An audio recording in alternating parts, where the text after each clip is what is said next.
Imagine que tu puisses vivre la vie de tes rêves. Mais tu penses qu'actuellement tu n'en es pas capable.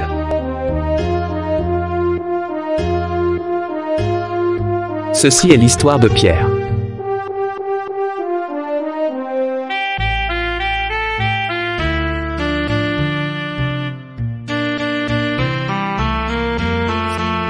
Pierre ne parvient pas à profiter de la vie et des bonnes choses qu'elle serait pourtant en mesure de lui apporter. Et il est triste car il n'a pas d'argent.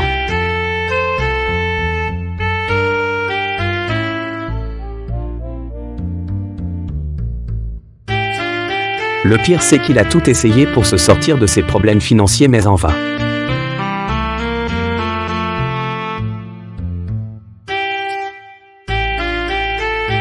Mais un jour, il s'est inscrit à une formation qui va lui permettre de se former afin de devenir enfin libre et riche. Il a réalisé qu'en bâtissant un blog à succès, il pouvait générer un revenu passif. Youpi! Et Pierre a recommencé à sourire, ce qui ne lui était plus arrivé depuis longtemps. Quel est son secret? Il a commencé à se former grâce au site http blogrichelibre.com. Il a pris aussi la décision de commencer à investir afin de se constituer un patrimoine.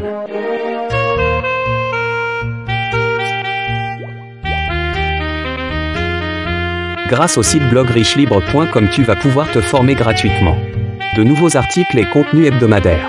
Tu vas progresser à ton rythme. blogrichelibre.com. http blogrichelibre.com.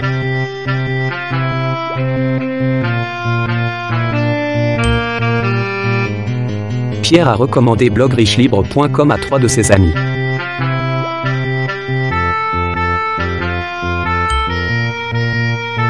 Victorine. Fantastique Pierre. Je te remercie vivement de m'avoir fait découvrir blogrichelibre.com. Béatrice. Je ne peux plus me passer de blogrichelibre.com. J'apprends énormément de nouvelles connaissances.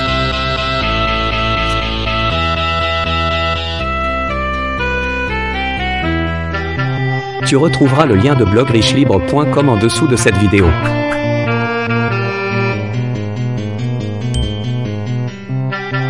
Passe à l'action maintenant.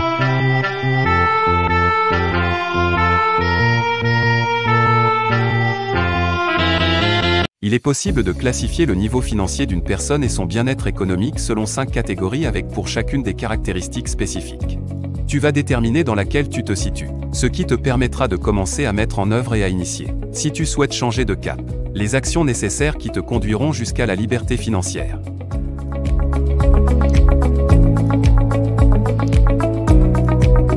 Niveau 1. La survie financière. Dans ce niveau, les individus qui malheureusement se trouvent dans cette situation ont à peine de quoi survivre. Il s'agit d'une sorte d'esclavage moderne. Si tu es prisonnier de la race, il est nécessaire de renforcer ton éducation financière car, sur le long terme, cette situation peut affecter ta santé.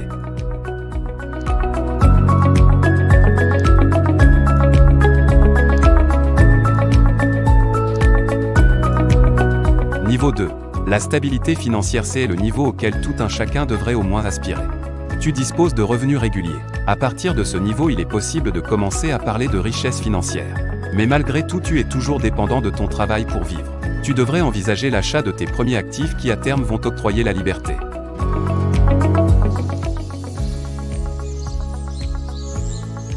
Niveau 3. La sécurité financière. En mettant en œuvre une stratégie financière adéquate et en bâtissant avec succès quelques projets qui te tiennent à cœur, tu accéderas à la sécurité financière.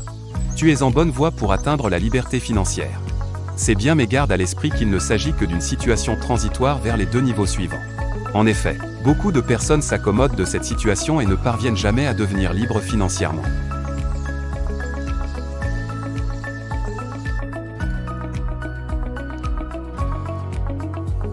Niveau 4. La liberté financière. Ce niveau et le suivant sont ceux qui alimentent le plus la réputation sulfureuse de la liberté financière et aussi l'ignorance et les tabous qui en découlent. Cet état de fait vient de leur méconnaissance ainsi que d'un certain nombre de croyances limitantes.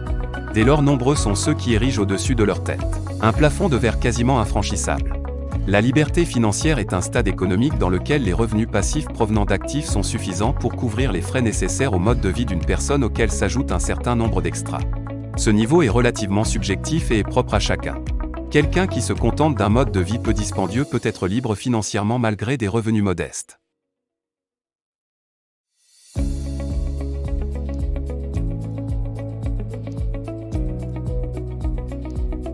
Niveau 5. L'abondance financière arrivée à ce stade, tu n'auras plus à te priver. Si tes revenus équivalent à 500% de la somme d'argent dont tu as besoin pour vivre. Tu as alors atteint le sommet de la pyramide. Tu fais partie d'une catégorie restreinte à une infime minorité de la population. Tu as accédé au Graal de la liberté financière.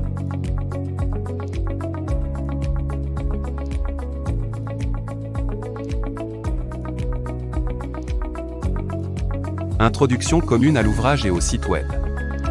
À travers cet ouvrage et le site web associé, je me fixe comme objectif de vous enseigner une méthode qui vous permettra d'accéder à la liberté financière.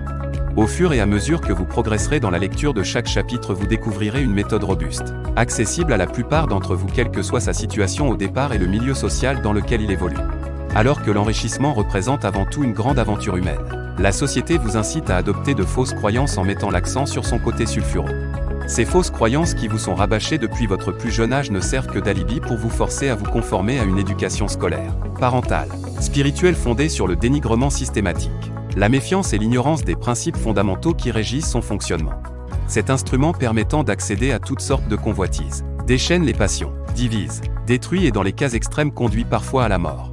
Les journaux regorgent de drames liés à cupidité qu'il engendre. Suicide suite à une famille, brouille entre membres d'une même famille, meurtre d'un proche pour obtenir un héritage, homicide lors d'un braquage ou cambriolage ayant mal tourné, idéologies fallacieuses et sectaires qui conduisent des individus à rejeter en bloc toute idée de progrès et les innovations qu'il engendre les plongeant trop souvent vers une misère noire et dans un état dépressif plus ou moins sévère. Le petit Larousse donne ses définitions des mots argent et riche. Argent, ensemble du numéraire, des valeurs, des biens, fortune. Il a beaucoup d'argent. Riche, qui a de la fortune, des biens importants, une riche héritière. Qu'est-ce que la liberté financière? La capacité pour un individu de ne plus être dépendant d'un emploi pour vivre, de faire ce qui l'intéresse réellement dans la vie, de s'accomplir pleinement. Cette liberté s'exprime tant au niveau de la relation à la consommation, au travail, au temps, qu'au niveau du détachement à l'argent lui-même. Dans l'imaginaire collectif, le mirifique pays de Cocagne désigne le pays imaginaire où l'on vivrait sans travail et sans souci, dans l'abondance et la joie. Se dit aussi des lieux qui réunissent tous les agréments de la vie. Paris est pour le riche un pays de cocagne. Ce pays de cocagne appartient à la légende, mais surtout à l'histoire. En effet, il ne fut pas seulement un territoire utopique né de l'imagination des conteurs occitans. Il a réellement existé dans le Midi landausien, à cheval sur 2 siècles, le XIVe et le XVe, marquant ainsi la renaissance économique et culturelle d'un pays qui avait pratiquement perdu son indépendance et son identité au siècle de Saint-Louis. Sa période de splendeur n'aura duré que 70 ans. Mais ce fut assez pour enfiévrer les imaginations. Cette notion de liberté financière est apparue aux USA dans les années 50, en réaction à un phénomène de la société moderne, la rarasse encore appelée métro dodo boulot. Elle connaît un développement accéléré suscitant un intérêt croissant et sa diffusion auprès de grand public au début du XXIe siècle à travers des blogs et des ouvrages de vulgarisation et suite à la crise de 2008. Cette « course de rats » dans laquelle de nombreuses personnes se heurtent comme si elles étaient prises au piège par des sables mouvants, dans une course folle, interminable et souvent vaine vers la richesse et le bonheur, les conduit fréquemment vers un cercle vicieux qui s'auto-alimente. En effet, malgré des efforts considérables, ils n'arrivent pas à atteindre leurs objectifs dans la vie. Cela nuit à leur bien-être et à leur jeunesse. Ils travaillent beaucoup pour gagner peu. De nombreuses raisons les poussent à se complaire dans la rat race. Le besoin de sécurité financière, la peur de quitter leur travail pour celle tentée par le lancement d'un business indépendant, etc. Elles oublient le présent et aspirent à un avenir meilleur. Or, les adeptes du développement personnel parlent continuellement de profiter du moment présent. Sortie en 1976, la chanson « Raras » de Bob Marley exprime la préoccupation de cet artiste engagé pour ces thèmes qu'il défend avec ardeur, dans une période où la situation de la Jamaïque était remplie d'incertitudes et de violence. Interrogeons-nous à présent sur la relation entre le développement personnel et l'indépendance financière. L'un des enjeux majeurs du développement personnel consiste à exploiter pleinement son potentiel, c'est-à-dire d'être libre, épanoui, de se sentir bien. L'indépendance financière confère à ceux qui ont réussi à la mettre en œuvre une certaine liberté. Pour y parvenir, vous devrez vous constituer des revenus passifs. ce qui signifie qu'ils sont le fruit d'investissements. À combien doit s'élever leur montant mensuel? Pour répondre à cette question, interrogez-vous sur vos besoins de base à compléter. En fonction de la réponse, vous vous fixerez un objectif, par exemple 3 000 €, 1 500 € ou tout autre montant. Beaucoup de personnes ont pu réaliser ce rêve en changeant d'état d'esprit et en franchissant de nombreux obstacles sans rechigner. Et surtout, n'abandonnez jamais malgré les obstacles que vous aurez à franchir. Apprenez à toujours vous relever. Votre objectif: ne plus dépendre de personne, de votre salaire mensuel, de prêts bancaires et faire travailler votre argent pour vous et non l'inverse. C'est-à-dire vous financer par vos propres moyens. Faites que cette maxime de Warren Buffett devienne vôtre. Les gens qui ont du succès le savent. Si vous ne gagnez pas d'argent pendant que vous dormez, vous allez travailler jusqu'à la fin de votre vie. La richesse ne se mesure pas en argent mais en temps. Abordons la notion de mindset. Pour terminer cette introduction, je vous invite à méditer sur cette citation d'Antoine de Saint-Exupéry. Pour ce qui est de l'avenir, il ne s'agit pas de le prévoir, mais de le rendre possible. Point. Et, quand nous eûmes marché des heures, en silence, la nuit tomba, et les étoiles commencèrent de s'éclairer.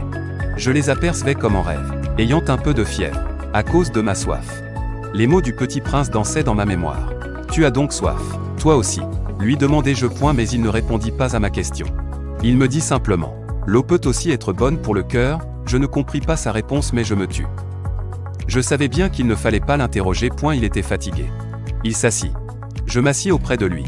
Et, après un silence, il dit encore: les étoiles sont belles, à cause d'une fleur que l'on ne voit pas. Et une autre de Philippe Châtel. Faites que le rêve dévore votre vie afin que la vie ne dévore pas votre rêve. Il est maintenant temps d'entrer dans le vif du sujet et d'agir en mettant en pratique les connaissances que vous allez acquérir au fur et à mesure de l'avancée de votre lecture.